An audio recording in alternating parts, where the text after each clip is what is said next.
Hey guys, tonight we're slipping into something a little less comfortable, specifically the scratchy tights and jingling hat of a medieval court jester. Picture it. You wake up before dawn in a stone chamber that still smells faintly of turnips and damp linen. A rat skitters across the flagstones near your straw mattress. And somewhere above you, bells are already ringing, not chapel bells, mind you, but the ones sewn to your hat. You're expected to be funny in, about 20 minutes. And you haven't even eaten. You are the king's fool. The court jester. The walking joke, but behind the laughter. There's a job that's grueling, risky, and rarely rewarding. You probably won't survive this, but hey, you'll go out with a laugh, right? So, before you get comfortable, take a moment to like the video and subscribe, but only if you genuinely enjoy what I do here. Let me know in the comments where you're watching from and what time it is for you. Now, dim the lights. Maybe turn on a fan for that soft background hum. And let's ease into tonight's journey together. The day begins early for you. Earlier than anyone expects. You don't just roll out of bed and tell a joke. You're responsible for making the nobles forget their petty arguments. Entertaining visiting diplomats. Distracting the king when his gout acts up. And sometimes, just sometimes, making sure no one else dies from boredom before lunch. Your first task of the day? Rehearsal. You're expected to know the names and grudges of everyone at court. From the Duchess of Shrewsbury to that guy who once gave the king a pet lizard and has lived off the favor ever since. The jokes you tell aren't just silly, they're veiled daggers. You might say, the Earl's horse has a better sense of direction than the Earl himself, and everyone chuckles. But if the Earl isn't in a good mood, you could end up in the stocks. Or worse, reassigned to the kitchens. That's not a joke. One jester in the 13th century reportedly made a pun about a bishop's bald spot and spent 3 weeks deboning fish. As you stretch, your joints crack. You're not supposed to age. But you do. Jesters aren't ageless sprites. Your knees hurt from too many pratfalls. And your ribs still ache from when a knight thought it was hilarious to, playfully, jab you with a ceremonial lance. Historians still argue whether jesters were actually admired or merely tolerated. The truth, as usual, lies somewhere in between. Your outfit waits by the chamber door, folded as neatly as possible by someone with very little time and even less fabric to work with. Bright reds, greens, and yellows, colors chosen not for aesthetic but for visibility. You're meant to stand out like a rooster in a monastery. And those little bells? They're not just for comedy. They signal your approach, warn courtiers that the entertainment is on the way, or, depending on their mood, that the annoyance has arrived. You pull on your tights, hand-me-downs from a previous jester. If you're unlucky and adjust your motley, the material is itchy, patched with goat leather in places that chafe.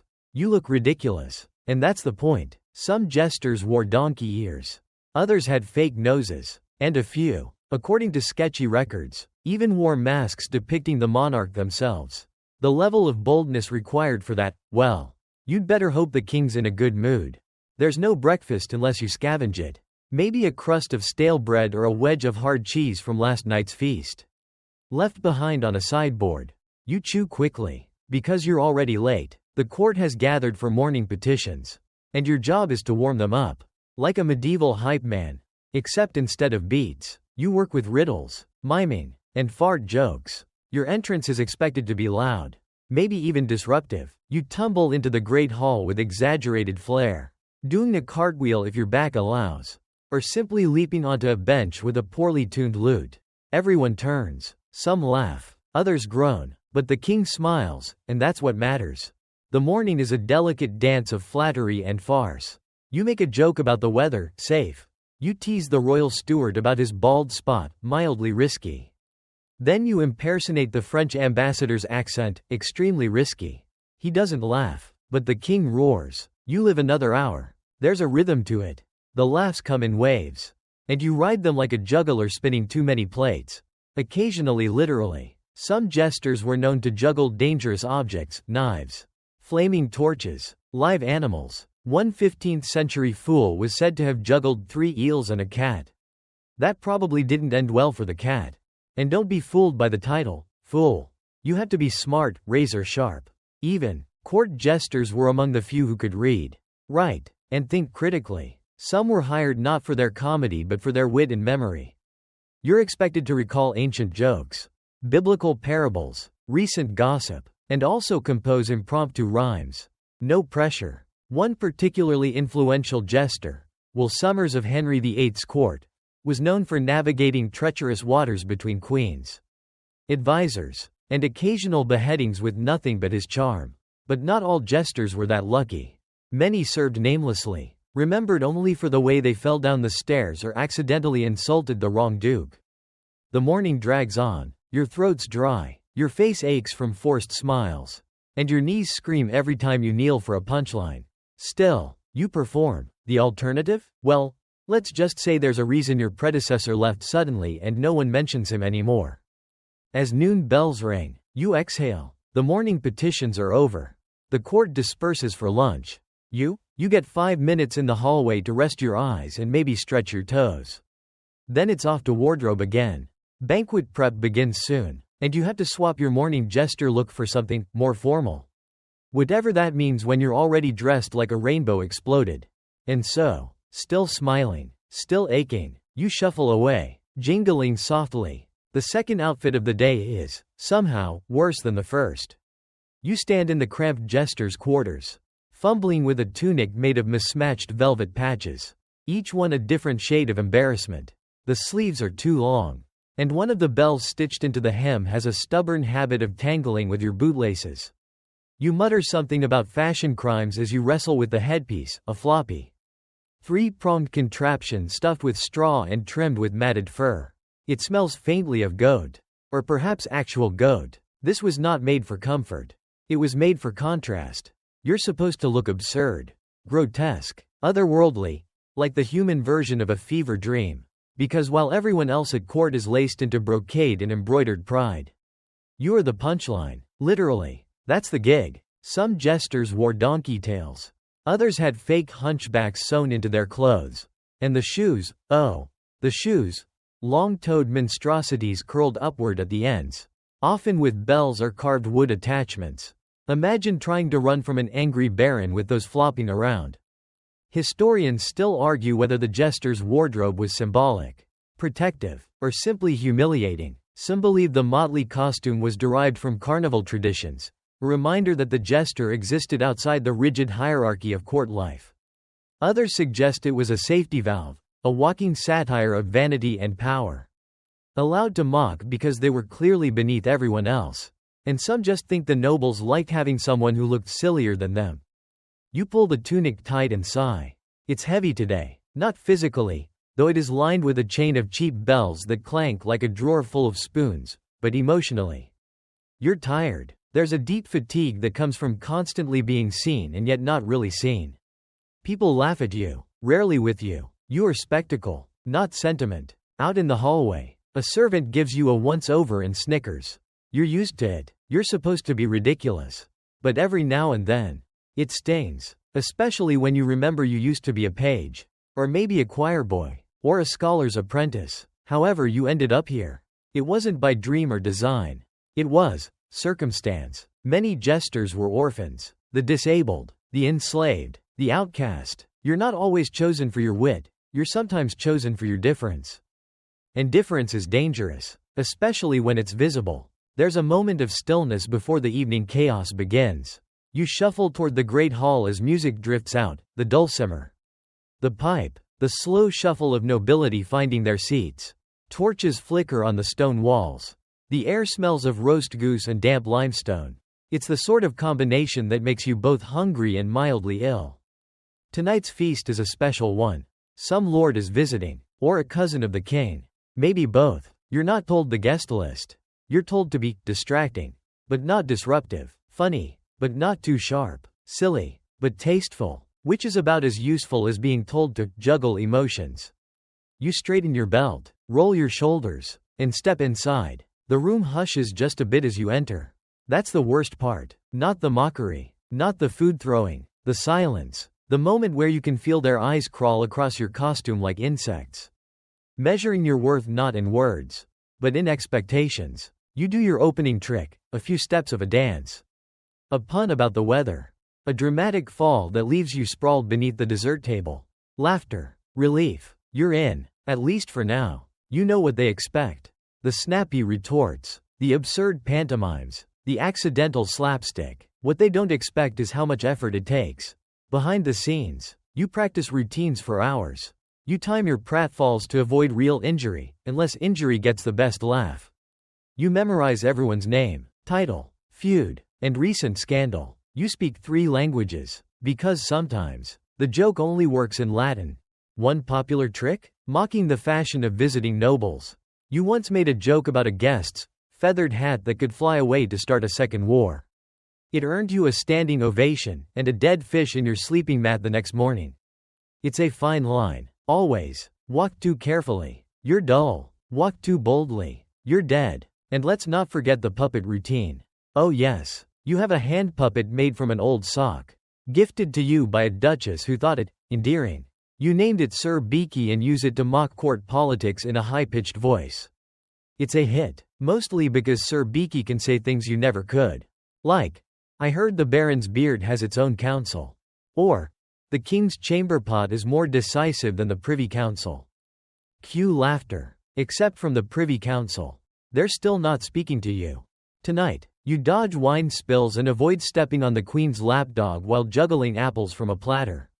It's not dignified, but it works. You survive another round. During a lull, you retreat behind a tapestry to breathe. The torchlight flickers against your jingle-covered silhouette. Your breath comes slow and shallow. No one notices. They don't have to. You'll pop out again in 10 minutes and dance with a pheasant feather like your life depends on it. Because it kind of does. And when the feast winds down, when the last jokes are told and the king yawns with approval, you will slink away, bone-tired and belly half full, still dressed in colors no sane adult would wear. The bells on your sleeves chime softly as you vanish down the corridor, leaving only echoes and crumbs behind. Your bells jingle faintly with every step as you make your way to the gallery. You were supposed to go back to your quarters after the banquet. Maybe steal a nap, maybe sit by the kitchen hearth with a bit of pilfered pie. But no, tonight, you've been summoned for private entertainment. Which always sounds worse than it is. Or sometimes it is exactly as bad as it sounds. You arrive in the side chamber to find the king slouched in a carved chair. Half awake, surrounded by snoozing courtiers and a minstrel softly plucking a lute. The queen is not here. Which means the king might be in the mood for something amusingly improper. You brace yourself. But tonight, it's not about songs or dances. Tonight, you're here for another part of the job. One that never makes it into the jest books. You're here to listen. Because the truth they don't tell you when they hand you the hat and bells? Jesters aren't just entertainment. They're informants. Courtiers spill things when they think you're harmless. Nobles whisper things into their wine cups, not realizing you're standing behind the tapestry. And kings? Kings want ears they can trust. Ears not attached to advisors. Bishops. Or bored uncles. You're those ears. Did you hear what the archbishop said during the hunt? The king asks without opening his eyes. You nod carefully, though you didn't yet find out. That's your mission, not a command. Exactly, more like a test. Fail, and you're irrelevant. Succeed, and you remain useful. Possibly even essential. Historians still debate how much power jesters really had behind the scenes. Some believe they were little more than pets with a vocabulary. Others argue that in the absence of formal spies, fools were the best source of information, a trusted voice with plausible deniability. After all, who would suspect the clown? The next morning, you're discreet. You drift between the herb garden and the mead hall, carrying a tray of wilted pears. You stop to greet the steward, the seamstress, the guards. No one notices that you're listening more than speaking. You learn that the archbishop made a crude comment about the Queen's new chapel.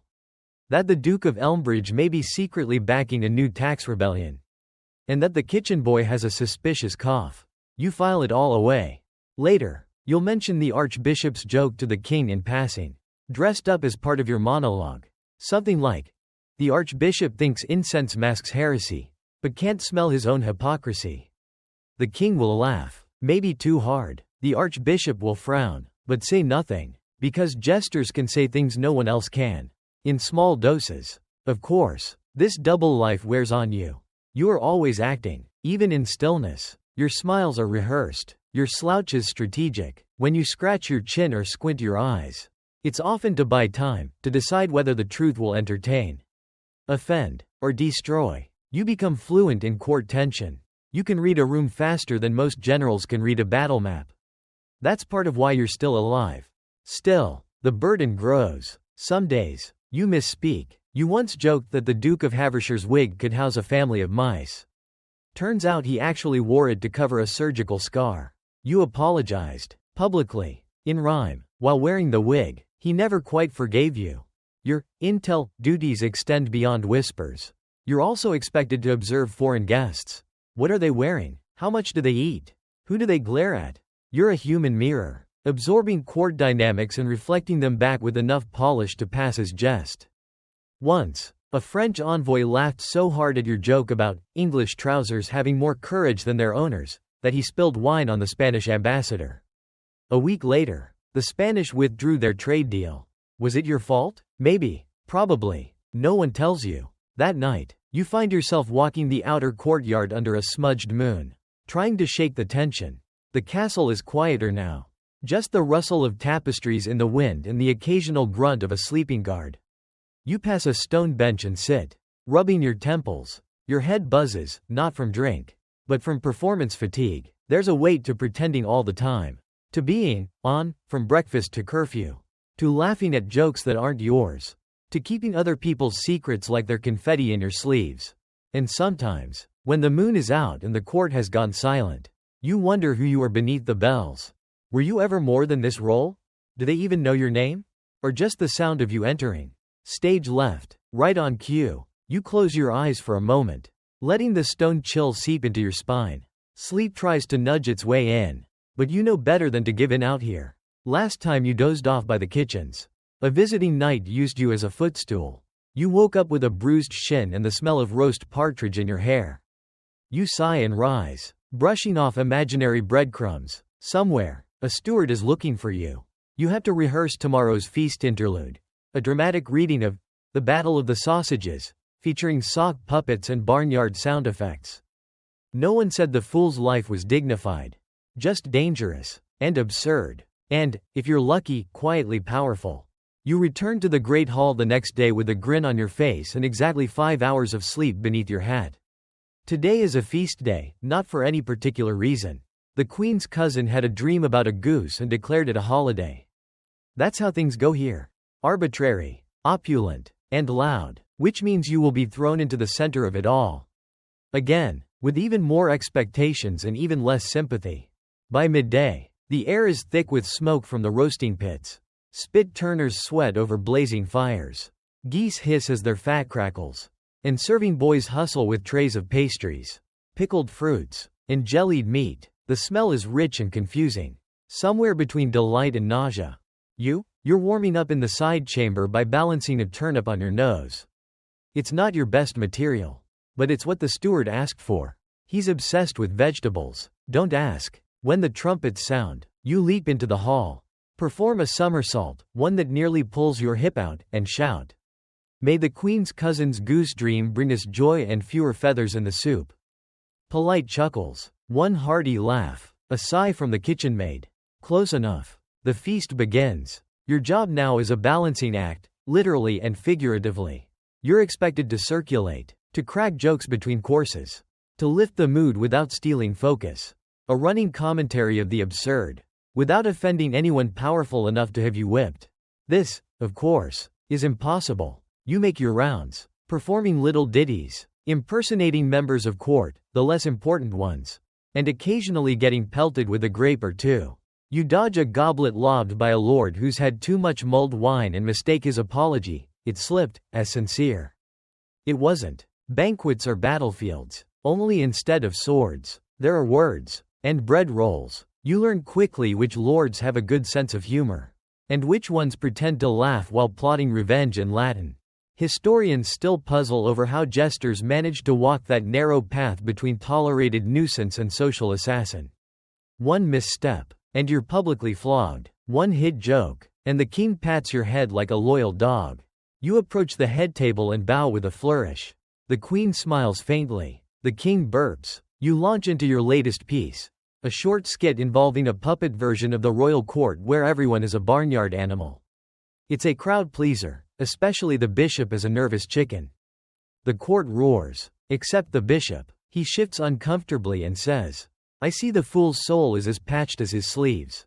You bow deeply. Better patched than hollow. Your grace. That one lands well, but your heart stutters. Because there's always that one moment, at every feast, when the laughter feels like the beat before a thunderclap. Will they keep laughing? Or turn? That's the game. You're not just telling jokes. You're gauging risk. Every word is weighed. Every movement is calculated to distract, amuse, and disarm. Across the hall, a small noble child points and yells, Dance, fool! And because children of nobles are tyrants in training, you do. You jig in a circle. Twirl your hat. Even attempt a backflip, which lands more sideways than expected. Laughter. The child claps. Success. Then the child throws a piece of cake at your face. You take it. Because you have to. Some days, the food fights back. You once caught a roasted pear in the eye and had to perform blind for the rest of the evening. Another time, you stepped on a marrow bone and slid halfway down the hall. That earned applause. And a bruised tailbone. The banquet stretches on. Time slows as platters are replaced. Goblets refilled. And stories grow louder. You're summoned again, to do impressions this time. You mimic the falconer, the scribe, even the kitchen cat. It's going well until someone yells, imitate the king. That moment. The room goes still, except for a muffled cough. Everyone turns. The king raises an eyebrow. You have 2 seconds to decide. Refuse, and you're boring. Comply, and risk banishment. You raise your shoulders, puff your cheeks, and say in a slow, regal voice, fetch me a goblet, filled with mead, not manners. The hall holds its breath. Then the king laughs, a low, rolling laugh that shakes his belly and fills the rafters. Relief floods your limbs. He waves you away affectionately. You live. Tonight, you retreat behind a pillar, pretending to drink from an imaginary cup, buying yourself a moment of rest. Your chest aches, not from exertion, but from the knowledge that all of this, every ounce of you, hangs on a single thread of mood. A few lords have started playing Jester toss. They bet on how far they can throw a coin and still have you catch it in your hat. You participate, because if you don't, you're no fun, and being no fun is dangerous. One coin hits your ear. Another misses entirely and rolls under the table. You chase it, only to find the Duchess's dog growling over it. You back away. Behind the banquet's noise, there's always this thread of menace. Under the lace and laughter, tension. You're not safe here. Not really. You're a guest and a prisoner. A weapon and a joke. Respected, despised, and forgotten, sometimes all at once. Eventually, the guests begin to stumble out. You sit on the edge of the dais, sipping leftover wine from a goblet someone left behind. It tastes like cloves and disappointment. You glance at the throne. Empty now. But just hours ago, it was a seat of power and judgment. And laughter. You made it laugh. You made them all laugh. For a while, the steward calls for cleanup. You rise, wobble slightly, and shuffle away. You leave the great hall behind, trailing the scent of roast goose and fading laughter. Your bell's the only sound in the corridor. It's nearly midnight when you reach your chamber again, if it can be called that. Chamber suggests privacy, a door that closes, maybe even a window with a view. What you have is more of a closet with aspirations. One cot, one stool, one cracked jug of water, and a moth-eaten curtain for a door. There's a small slit in the stone wall pretending to be a window. It lets in air, rain, and on occasion, a confused bird. You peel off your motley costume, every inch of it now saturated with feast smoke. Wine splatters, and that one particularly buttery pastry you never saw coming. Your head rains, not from applause, but from the constant noise. You've been on all day. You're tired, and not the kind that sleep alone can fix. You slump onto the cot. The straw pokes through the thin cloth and you shift to avoid a suspicious lump. A spoon, maybe, or a bone. Either way, it's company. But you don't sleep yet. Not quite, because your mind is still working, still rehearsing, still sorting through what you said. Who laughed? Who didn't? Who you might have offended without knowing. That one line about the Duchess's missing greyhound. Was that too soon? Did anyone catch the double meaning in the puppet joke? Should you have skipped the fart dance entirely? Wit or whipping? That's always the question. Jesters walk a tightrope made of words. And sometimes the rope snaps. One poorly timed jab and you're standing in the courtyard. Hands bound, facing a set of stocks or worse. You've seen it happen. Not often, but enough to know it's not just a story. There was that fool in the northern court, called himself Cribble. Witty, charming, adored, until he made a joke about the king's manhood compared to his horse. The joke was funny. The king even laughed, until he didn't. Cribble was gone by morning. They say he was reassigned to a monastery to learn humility. You doubt that monastery exists.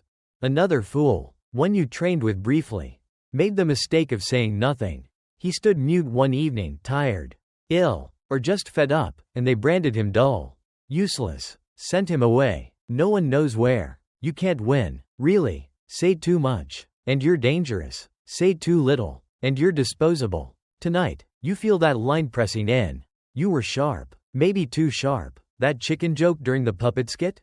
The bishop's face looked a little too still. And the queen didn't laugh once. Not even at the duck impression. Which always works. Historians still debate whether jesters had actual immunity to punishment or if that was just a comforting myth. There are records of fools being whipped, banished, even executed, but also stories of them mocking rulers to their faces and being rewarded with gold and titles. The truth, like most things, is likely both, and neither.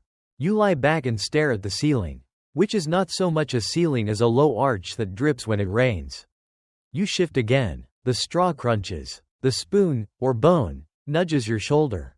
And here, in this dim, cold space, a thought slips in. They laugh with you only until they don't. That's the curse of your job. You create joy, but you don't own any of it. You trade in laughter like a merchant with no purse. At least the servants respect you. Sort of. The scullery maid, Marion, once snuck you a plum tart during Lent. You make the king less frightening. She said, you like that. It stayed with you. Not the tart. That disappeared in seconds, but the sentiment.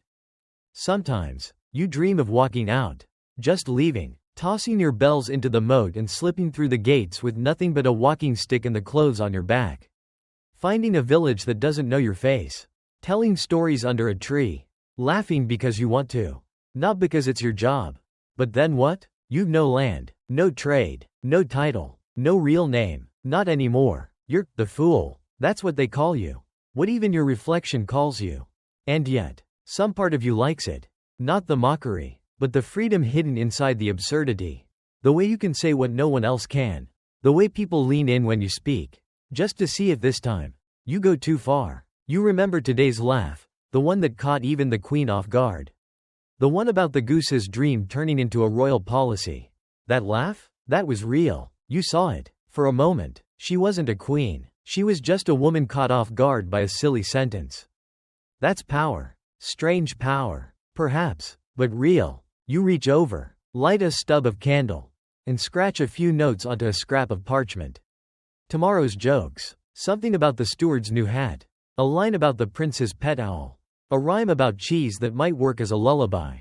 Then you blow out the candle, curl onto your side, and let the quiet press in.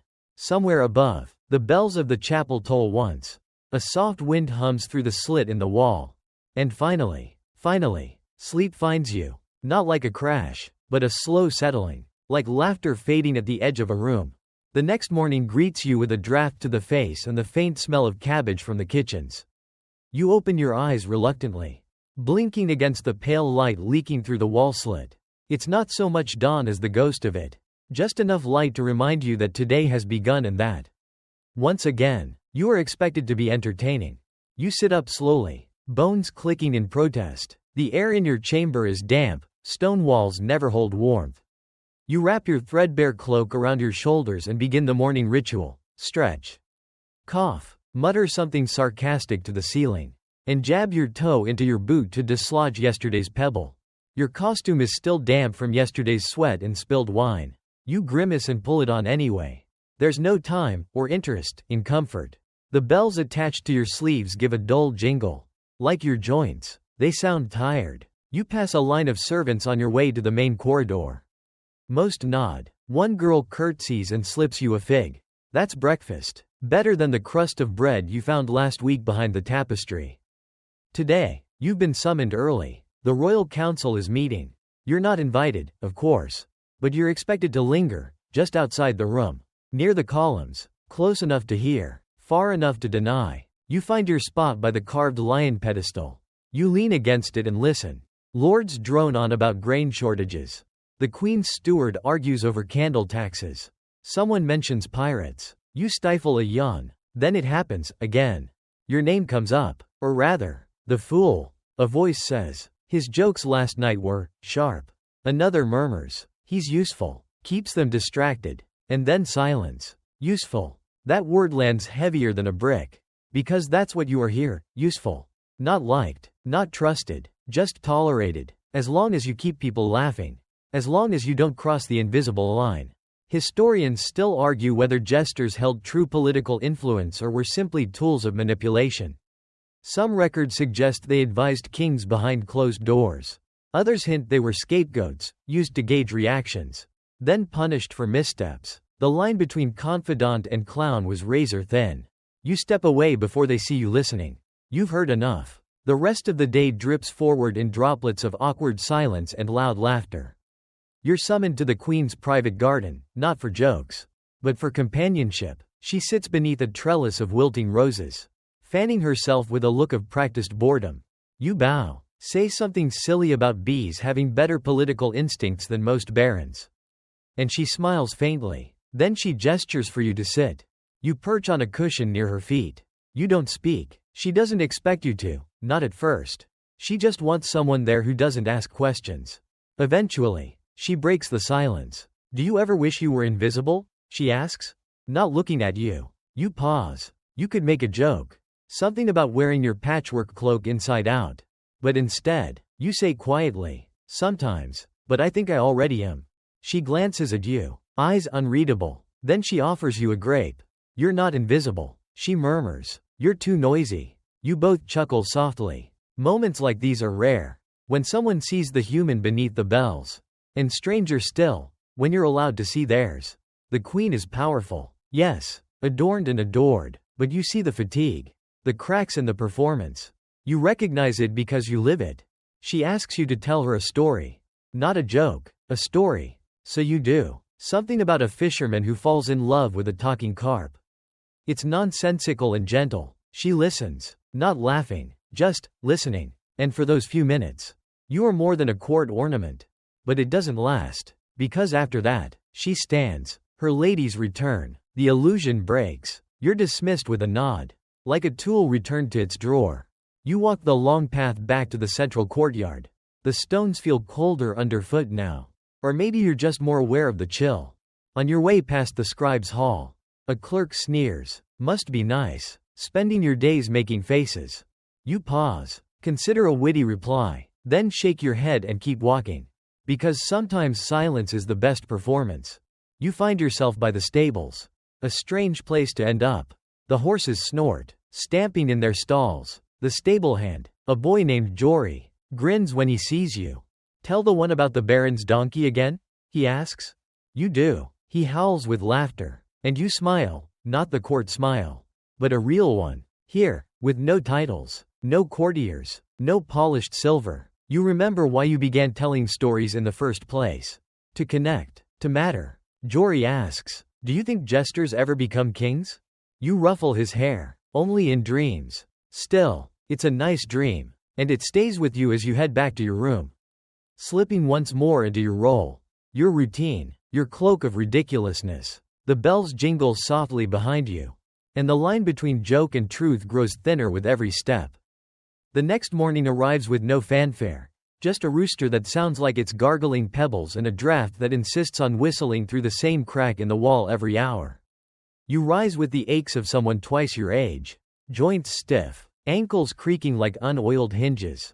Another day in the kingdom of unrequested comedy. As you dress, tugging on the same patchwork tunic now permanently shaped like your slouch, you hear the messenger's bell. A summons again. You're expected at the royal menagerie. Now, you didn't even know the castle had a menagerie. But apparently, some noble from the east has arrived with exotic creatures. And what better way to welcome them than with a man dressed like a fruit salad performing near caged monkeys?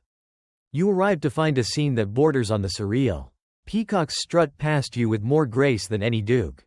A pair of noble ladies coo at a leopard sleeping in the shade, while the king gestures proudly at a nervous-looking ostrich. There's even a pair of parrots squabbling on a perch, louder and more coherent than the royal council on most days. You're given a flute and told to do something entertaining near the animals. The command is vague, the audience impatient, and the parrot already mocking your walk. You begin a tune, something light, the sort of melody that might calm beasts, or at least distract the humans. Halfway through your song, the ostrich panics, flapping and squawking and scattering nobles like dice.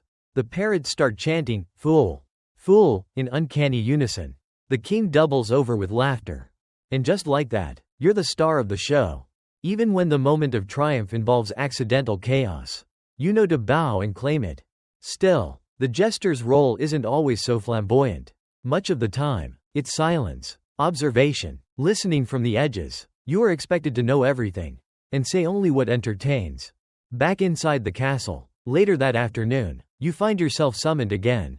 This time not to perform, but to stay visible. "Sit there," the steward says, pointing to a velvet cushion beside the throne. "Do I perform? No, just be amusingly present." So, you sit, like a pet. This is what they call the pet jester problem. You're not an entertainer. You're a decoration. Your job, in these moments, is to exist in their line of sight. Like a living trinket, something that jingles now and then. Something to point at when things get dull. Like the tapestries, or the wine goblets, except you're expected to blink. Historians believe that in some courts, jesters were treated as half pet, half prisoner. You're fed, you're clothed, if you can call it that. You're sheltered, sure, but you're also never allowed to leave. Not without permission, not without being missed, not for your absence, but for the absence of their amusement. A fool in 14th century Aragon reportedly requested a 3-day leave to visit his sister's funeral. The request was denied. Instead, the king said, "Let her ghost attend your next performance." He meant it as a joke. It wasn't funny. So you sit, still, visible, smiling. A servant walks by and whispers, "You're lucky. At least you're not mucking out stalls." You nod, and yes, it's true, you're not ankle-deep in manure. But neither are you free. You are on constant display. You wear your foolishness like a cage. Sometimes, a noble will toss you a question. "Fool, what think you of this weather?" Or, "What color is loyalty?" "Fool?" And you must answer in riddles or rhyme. Always lightly, always cleverly, never sincerely. You say, "Loyalty is the color of old wine, sweet if stored right, sour if left open." They laugh, not because it's funny, but because it's sufficiently cryptic. One lord claps you on the back so hard your teeth rattle. "You're a treasure," he declares. "We must never let you leave." And in that moment, the air around you feels colder. Never let you leave. That's not just flattery. That's policy. You know jesters who have tried. Some slipped away under cover of night.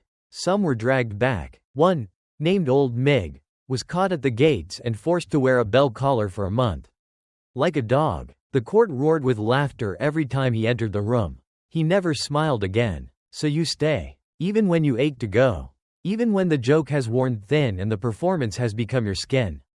Even when you think, maybe I'm not even a person to them anymore. Still, you find ways to cope. At night, in the safety of your tiny cell of a room, you carve little faces into bits of stale bread. You give them names, whisper jokes to them. They never laugh, but they never judge either. You keep a scrap of ribbon from the Queen's garden tucked into your sleeve.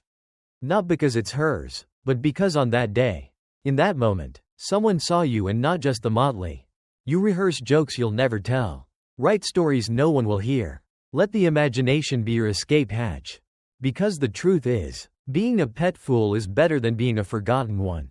And being visible, even as a decoration, is safer than being invisible. So you jingle your bells when you shift. You grin when they pass. You wait for the next summons with the patience of someone who has nowhere else to be. Afternoon sun filters through the narrow hall windows, painting thin gold bars on the stone floor, like a cage drawn in light. You walk those golden bars on your way to the grand hall. Summoned again, not to perform, not quite. The king wants a laugh during the afternoon hearings. Which really means, he wants to mock someone, but needs you to do it for him. The audience chamber is full. Nobles on cushioned benches. Petitioners shifting nervously on their feet. The bishop yawns behind a scroll. And the steward counts coins he shouldn't be touching. The king reclines like a man who's never had to lift anything heavier than a goblet. You take your spot near the throne. The marble's cold through your shoes. Your bells rattle faintly. Fool, the king says, gesturing with 2 fingers. Say something clever about this situation. He doesn't explain which situation. He doesn't need to. All eyes are on a merchant currently begging forgiveness for underpaying a tariff. He's sweating, hands wringing, hat clutched like it's a lifeboat. You're supposed to make fun of him. But gently. But cleverly. But not too gently. So you clear your throat and say, if honesty were a coin, this man spent it on new shoes. There's a pause, then a ripple of laughter. The king chuckles. The bishop snorts. The merchant's shoulders droop. He knows what this is. A public shaming with bells attached. You feel it too. That wince behind your grin. Because here's the hard truth. You're a political tool wrapped in motley. You're used to say what the king once said. Without him saying it, you are the shadow's echo. The soft dagger. The joke that cuts too clean. The line between fool and functionary has never been thinner. Historians still debate how much agency court jesters truly had. Some argue they were the voice of truth, able to speak where others could not. Others see them as enablers, fools cloaked in permission, performing cruelty under the mask of jest. And truthfully, both are correct. The next petitioner steps forward, a farmer, dusty and sunburned, asking for more seed grain after his crops failed. The king waves a hand. What say you, fool? You want to say, give the man what he needs. He's fed more people this week than the entire court has. But you can't. So you grin. You juggled 3 apples pulled from a servant's tray. You say, if wishes were wheat, we'd all be bakers. It gets a laugh. It always does. The farmer bows low. He leaves with nothing. You hate yourself a little more. Later, you're cornered by the Duke of Hollingsmere. His beard looks like it lost a fight with a bird's nest. He leans in close and smells like spiced onions. You're getting sharp. Fool, he says with a smile that doesn't reach his eyes. Maybe a little too sharp. You smile back, just keeping the blades polished. My lord. He pats your cheek a little too hard. Watch your tongue. Even wagging dogs get muzzled. He walks off, leaving the scent of vinegar and threat behind him. You slump against the stone pillar. Let your bells go quiet. You think about the last fool who got too sharp. They called him Black Fennel. Said he once mimicked the chancellor so well the man resigned in shame. 2 weeks later, Fennel fell from a tower window. No witnesses, no funeral, just silence. It's not just kings you must worry about. It's the bored lords, the ambitious courtiers, the ones who smile like blades. Your jokes are your weapons. Yes, but also your vulnerability. Because every word can be turned. Every pun can be poisoned. You return to your quarters that evening with the weight of the day clinging to your sleeves. You sit down, tug off your shoes, and stare at your reflection in the brass jug. You're still smiling. The worst part? You don't know if it's real anymore.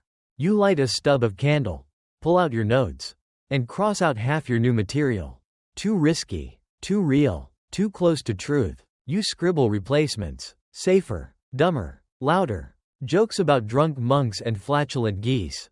Jokes about the weather, the mice in the pantry, the queen's lapdog mistaking a slipper for a mouse. They'll laugh. You'll live. That's the game. You go to sleep with your motley folded at your feet. You dream of running, not from anything, just away. But in the dream, you still hear the bells. Always the bells. Morning finds you in the kitchens, standing near a barrel of pickled onions and trying to haggle for breakfast. Your only currency? A limerick about the cook's beard and a promise to tell no one about the rat you saw yesterday under the pastry table. It works. You walk away with half a heel of bread and a chunk of questionable cheese. Today is not a feast day. Which means, technically, you're not required anywhere. But jesters don't get days off. Not really. On quieter days, you're expected to circulate, float from room to room like a cheery ghost.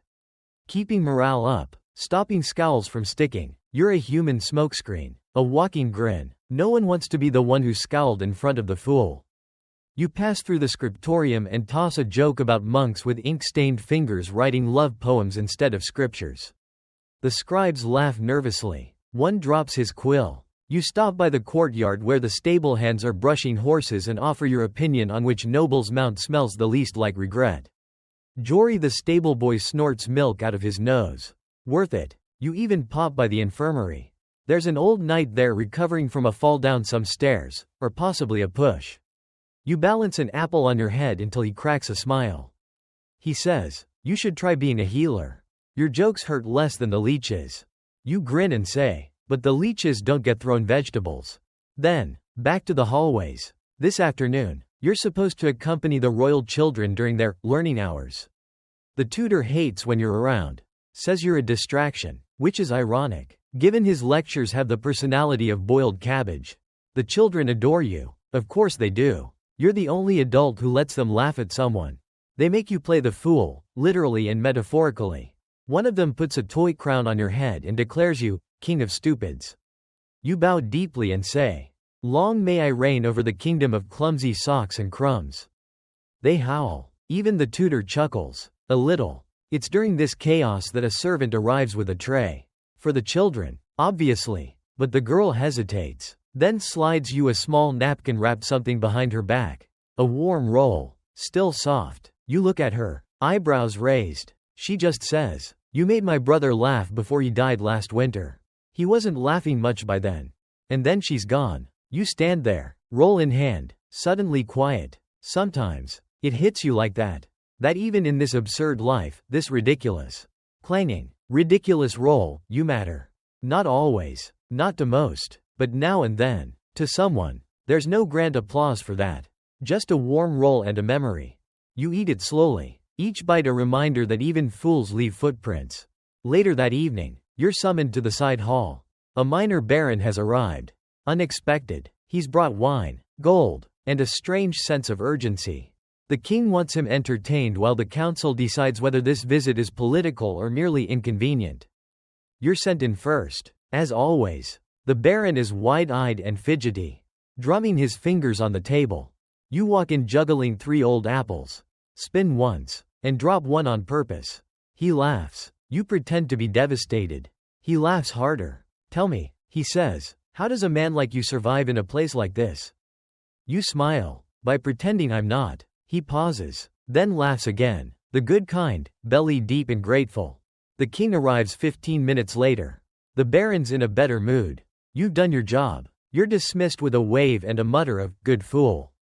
It's not much, but it's enough. On your way out, the steward hands you a bundle. Wrapped in cloth. 2 hard rolls. A wedge of cheese, and a single ripe pear.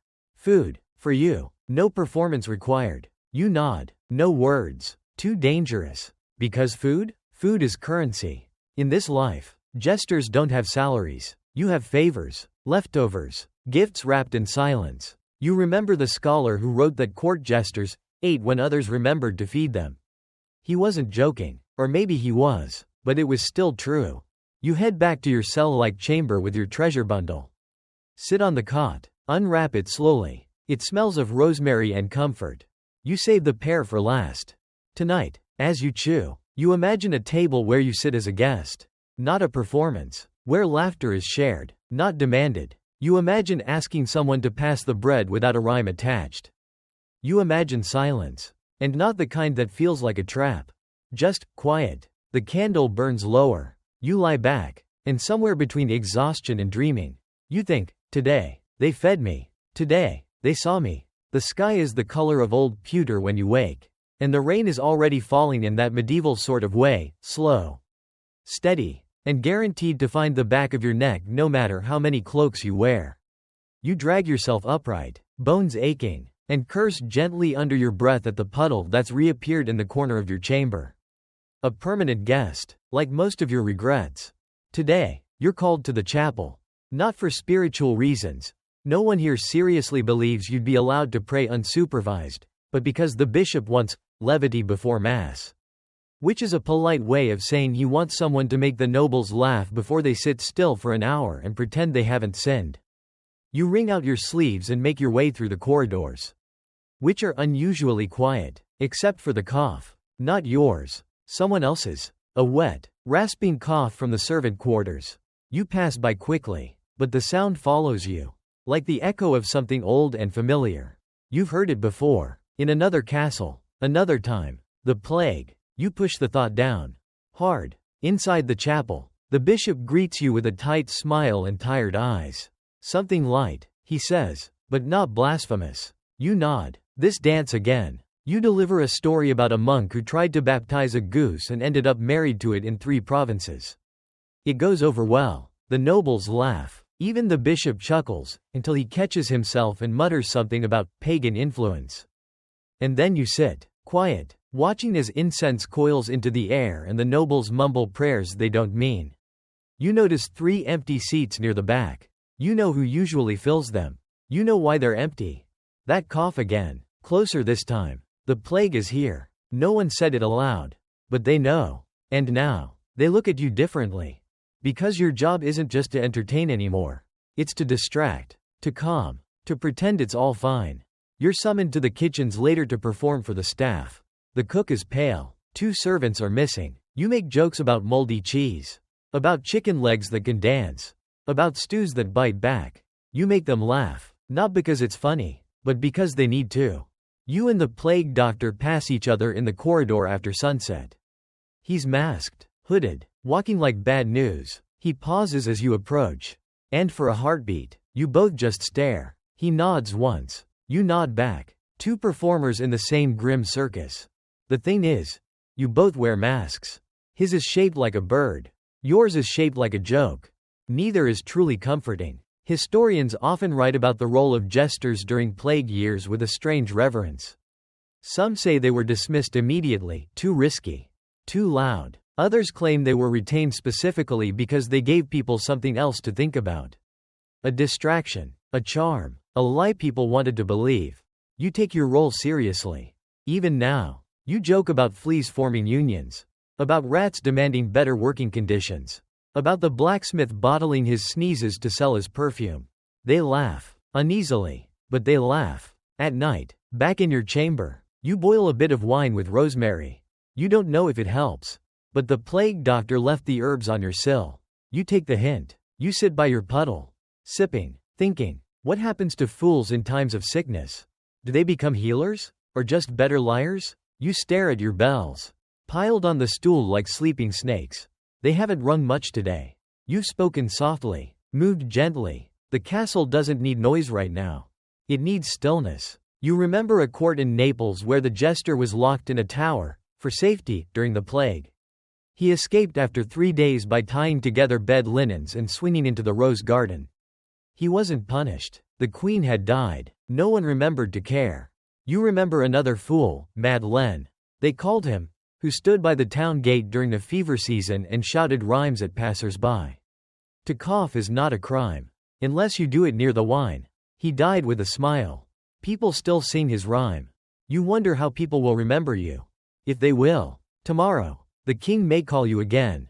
Ask for a performance. A joke. A reason to feel something other than fear.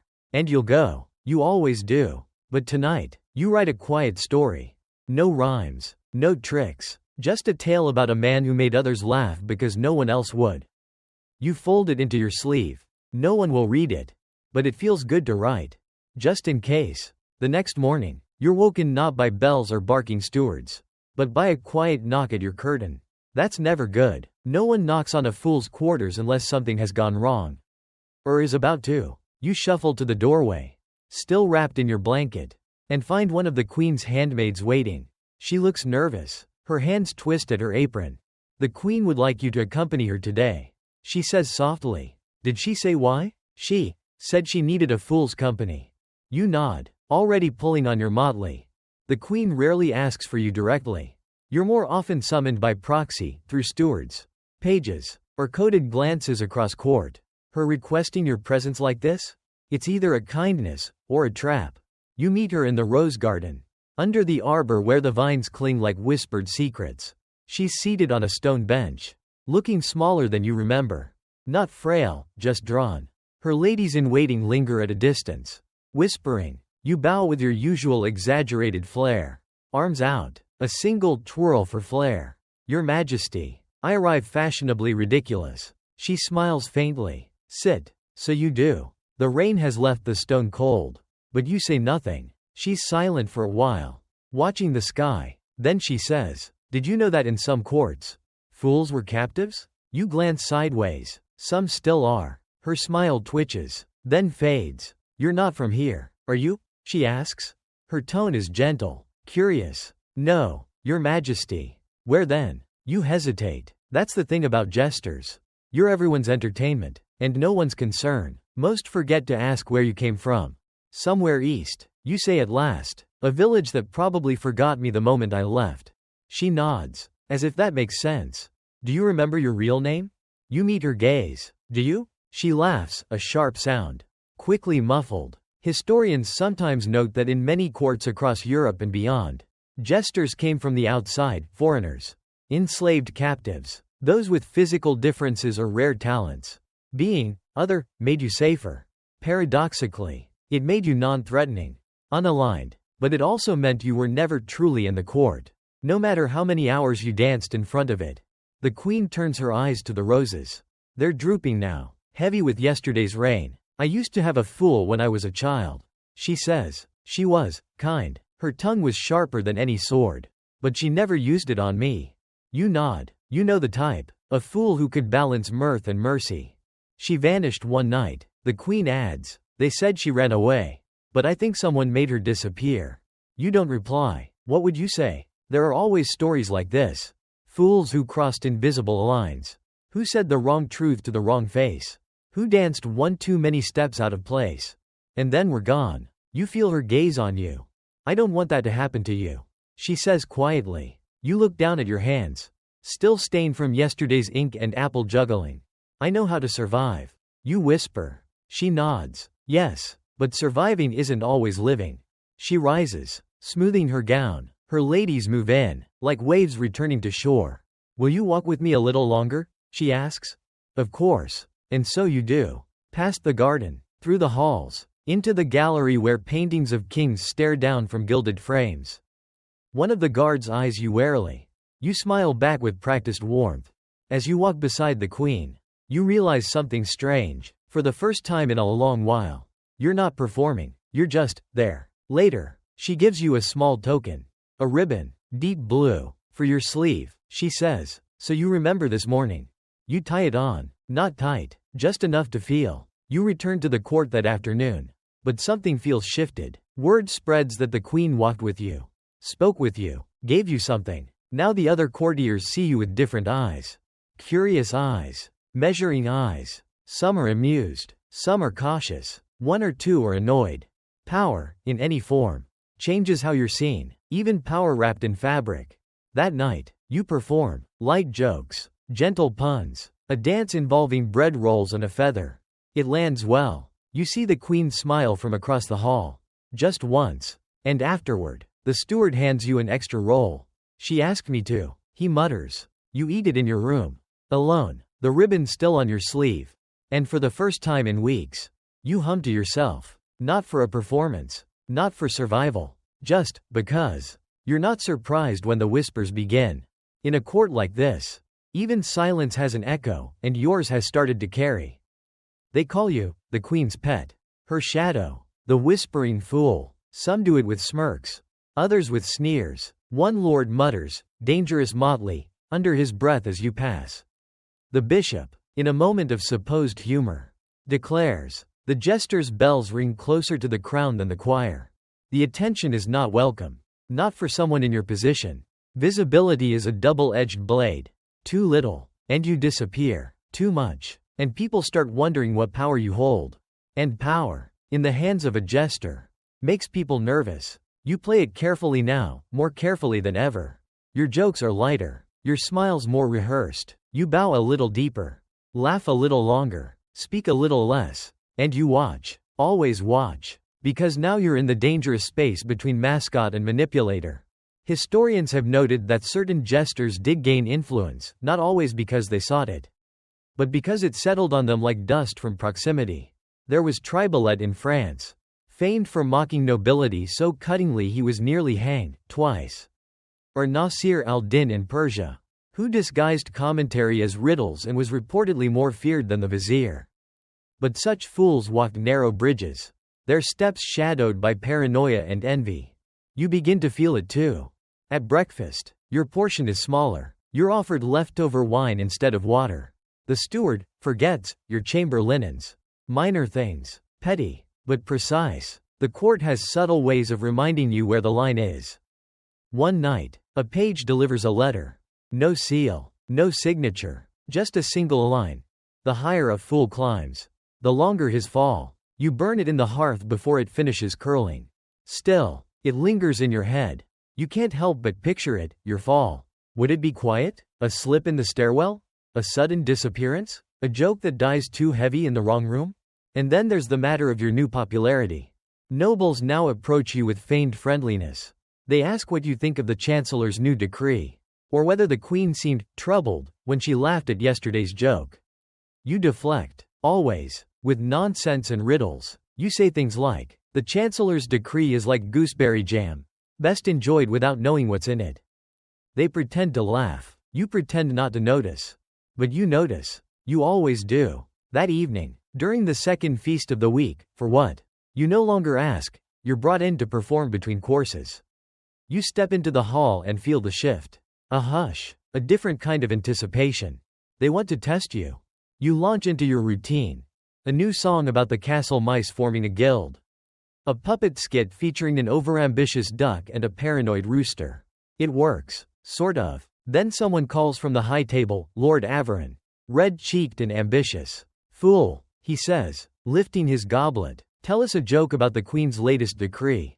The room quiets. Even the minstrels still their strains. The king raises an eyebrow. The Queen, across the table, sets down her knife very softly. This is it, the tightrope moment. The crowd waiting to see whether you fall or fly. You smile, tilt your head, then say, "Ah, a decree. A royal gift wrapped in fine ribbon and read by candlelight. I hear even the rats in the cellar have formed a reading circle." They say the footnotes are delicious. Laughter. Scattered at first, then stronger. The king chuckles. The queen hides a smile behind her hand. Lord Averin scowls. "I don't get it." You bow deeply. Then the joke is doing its job. Later, in the quiet of your room, you sit beside the candle, watching its flame dance and flicker. The ribbon on your sleeve, the one the queen gave you, looks darker in the low light. You realize something. You are no longer just a fool. You are a figure. Not quite trusted, not quite feared, but watched. And what's worse, you're starting to enjoy it. That frightens you more than any letter. Because power in this place doesn't come with warning signs. It comes with favors, with glances, with servants who speak too softly and courtiers who laugh too hard. And you? You are still expected to juggle. Even if what you're holding now are knives. You lie back on your cot, stare up at the dripping ceiling, and whisper a line to the dark. The fool walks the edge of the blade, and grins so no one sees the blood. The days begin to blur. One feast drips into the next. One performance fades into the next. You start recycling jokes, just to test if anyone notices. They don't, or maybe they do and simply pretend not to. The court has learned to laugh on command. You, in turn, have learned how to disappear while still being the center of the room. But something else is happening. You're getting older. It's subtle. A little more creaking in your knees when you kneel during a jest. A little less breath in your voice when you launch into a round of fast rhymes. You drop a jug during a slapstick gag, not part of the act, and the sound echoes too loud. Too long. No one scolds you, but the silence afterward is heavy. Later that evening, you overhear one of the younger squires say, "He's slower than he used to be." That night, you try juggling 3 turnips in your chamber. You drop 2. You tell yourself it was just the candlelight. You hear fewer summons now. Not dramatically fewer, but enough. Enough to notice. One of the newer knights has started mimicking your voice in the corridors. Badly. He calls himself the next fool. The others laugh. You laugh too, but your smile's wearing thin. You remember a jester from a court you visited long ago. Old Hal. His bells barely jingled when he walked. He had a wheeze that ruined his timing. And his jokes leaned too much on memory. He performed for nobles who mostly ignored him. Until one day, they didn't. They just stopped calling him. No fanfare. No dismissal. Just silence. You never saw him again.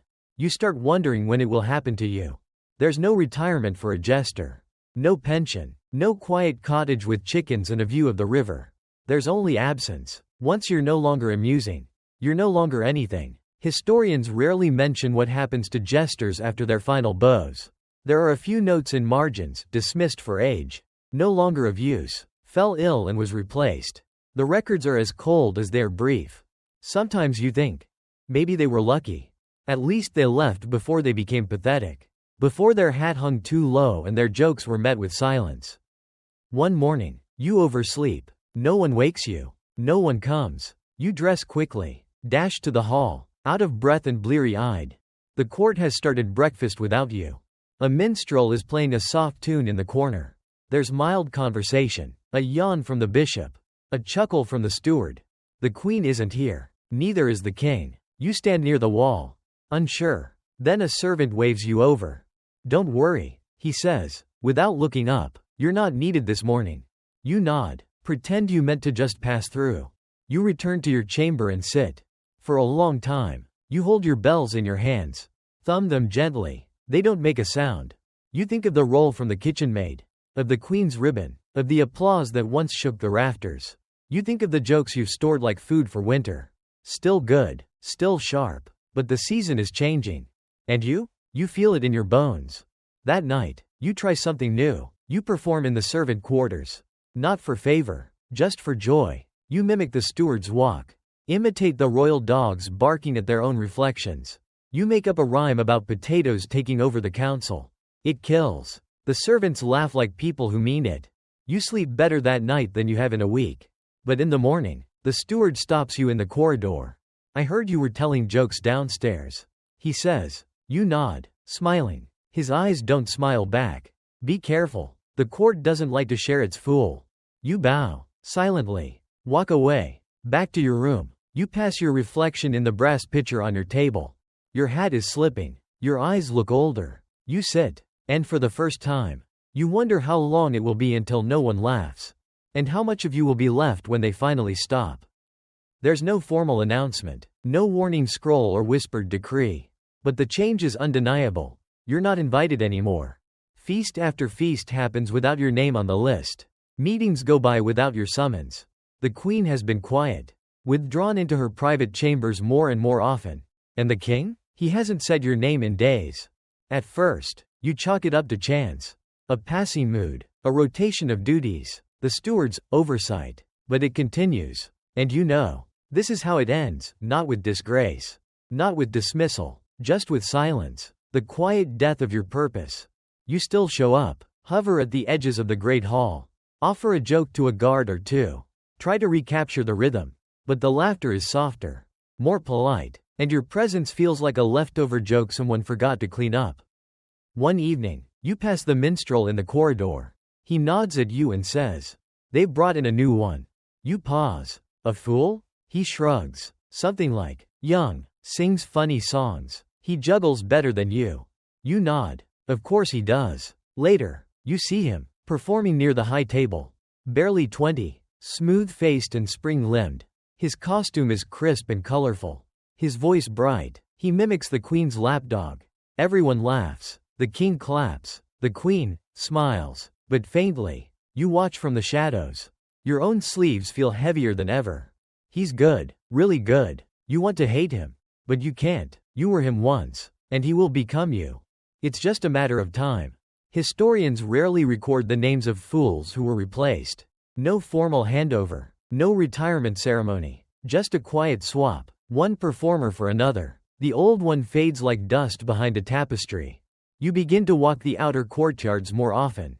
Fewer eyes. Fewer expectations. You speak less. Laugh less. You carry your motley in your arms now instead of wearing it. The bells don't ring unless you shake them, and you don't.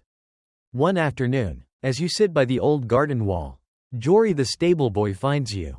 He's taller now. Voice deepened. He sits beside you and pulls something from his coat. A small wooden carving. It's you, bent slightly forward, hat flopping to one side. A smile carved in crooked. It's clumsy, but unmistakable. I made it, he says. I didn't want to forget. You hold the figure for a long time. The wind presses against your cheeks. You feel it deep in your chest. Thank you, you whisper. Do you still tell stories? He asks. You shake your head. Not many want to hear them now. I do, he says. And so you tell him one. A new one, soft and slow. About a jester who made the moon laugh once. Just by singing to the stars. He listens. Really listens. You finish. He says nothing. Just pats your shoulder. And leaves. You sit there a long while with the carving in your lap. Back in your chamber that night. You light your last candle. The wax is old. Cracked. But it holds a steady flame. You dig into the loose stones under your cot and pull out a tiny pouch. Inside. Scraps of jokes. Bits of rhymes. The Queen's ribbon. A brass pin from a long-forgotten page. A cork from the first feast you made the king belly laugh so hard he spat wine into his beard. Memories. Proof that you were real. You arrange them gently on the cot. Just to look. And then, slowly, fold them back into the pouch. The next morning, you're not in the hall. No one asks. You sit by the gate. Cloak pulled tight. Hood low. You watch the carts roll out. Carrying onions. Bolts of cloth. Rumors of war. And you wonder, if you walked out right now, how long it would take for anyone to notice. Or care. But you stay. Because you still have one thing left. A story. Your story. And you're not quite done telling it yet. The day begins with a low mist hanging in the courtyard. Soft and slow. Like the castle is breathing out. You don't rise with urgency. You move like someone made of cloth and memory. Not bone and purpose. No one knocks. No one calls. You dress in silence. No bells. You left those behind yesterday. Tucked under your cot like a final molted skin. Today is not a performance day. Today, you have chosen something else. You wander the quieter corners of the castle, the ones people forget. The crumbling stone steps behind the kitchens. The narrow library balcony where no one reads. The tower stairwell that leads to the roof and stops just short of the sky. You don't wear your motley. Just a plain cloak and soft shoes. You carry a small pouch at your side. Inside, the ribbon, the wooden carving, the pouch of old jokes. And a folded parchment with the title. Things that still make me laugh, even when no one's watching. You sit by the old herb garden and watch the bees. You talk to a gardener who doesn't recognize you at first. He tells you about the mint going wild. And how the lavender came back this year after all. You ask questions. He answers. For the first time in weeks. No one asks you to juggle. You take a small leaf of mint. Tuck it in your sleeve. Another memory. Later, in the chapel alcove. You find a single candle burning beside the statue of Saint Mabon, the protector of fools. Poets. And misunderstood children. Someone left a plum there as an offering. You add one of your joke scraps. It feels right. You think of all the things you've been in this place. Laughter. Mirror. Shadow. Spy. You've survived on timing, instinct, and wit. But no joke lasts forever. They say that jesters don't die. They vanish. Fade. Slip between pages of history like dried petals pressed into forgotten books. You've seen it happen. You've feared it would happen to you. But here's the truth. Whispered like a secret. Some fools don't vanish. Some stay. Not in court, but in memory. Not in titles, but in stories. You head back to your room as the sun begins its slow golden descent. The air is warmer than it has been in weeks. A final gift, maybe. When you open your door, something new waits for you. A folded piece of parchment on your cot. No seal. You open it slowly. Just one line. Come to the Queen's garden at dusk. Alone. You almost laugh. Almost. You go. The garden is quiet. Empty. The roses are blooming again. The Queen stands by the old bench beneath the arbor. Hands clasped. She looks at you. And for once, says nothing right away. Finally, she speaks. They want to replace you officially. Assign the young one your rooms. You nod. She continues. They asked me to bless it. To pretend it was clean, courteous, formal. You raise an eyebrow. And? I said no. You blink. She steps closer. You don't belong to them. She says. You never did. You don't even belong to me. But I remember what this court was like before you. And I don't want to live in a place that forgets its laughter. You say nothing. There is nothing to say. She places something in your hand. A small token. A ring. Not gold. Just wood. Carved with 3 bell shapes. For when you go, she says. You clutch it gently. Where would I go? You ask. She shrugs. Anywhere. Nowhere. But not here, not unless you want to. You realize, suddenly and sharply, that you have a choice. You never expected to. You walk back to your quarters under a sky turning the color of ink. The walls no longer echo with your laughter. The halls feel smaller. You sit one last time on your cot. Then you take your pouch, your rain, and you leave. No one sees you go. But someone, someday, will whisper about the jester who vanished, not in disgrace, not in shame, but on his own 2 feet. And someone else will laugh. And someone else will remember. Wind down. The castle is quiet now. The fires have burned low. And the laughter has long since faded into the stones. Somewhere, in the old courtyard, a breeze stirs the leaves. And the last of the rose petals drift to the ground. You walk gently through the memory of it all. The footsteps you once filled echo softer now. Not because they've disappeared, but because you've laid them down. You are no longer the fool who performed for crumbs and approval. You are the man who made 1,000 people smile, and remembered to smile for himself. Even when no one was watching. The bells are still, but they are not silent. They simply rest. And maybe, in some other hall, a new laughter has begun. A new fool, young and bright, will step forward. And you, like a warm wind or a half-remembered joke, will drift on. Not forgotten, just released. So now, as the night deepens and the torches burn low, let your breath slow with the rhythm of old stone and steady footsteps. Let your muscles soften. Let your mind unfurl. You are safe now. The performance is over. The curtain has closed. And you, dear listener, have followed every step, every silence, every smirk. Now it's your turn to rest. Close your eyes. Let the laughter fade. Let the quiet take its place. Sleep, now, like a jester who finally laid down his hat.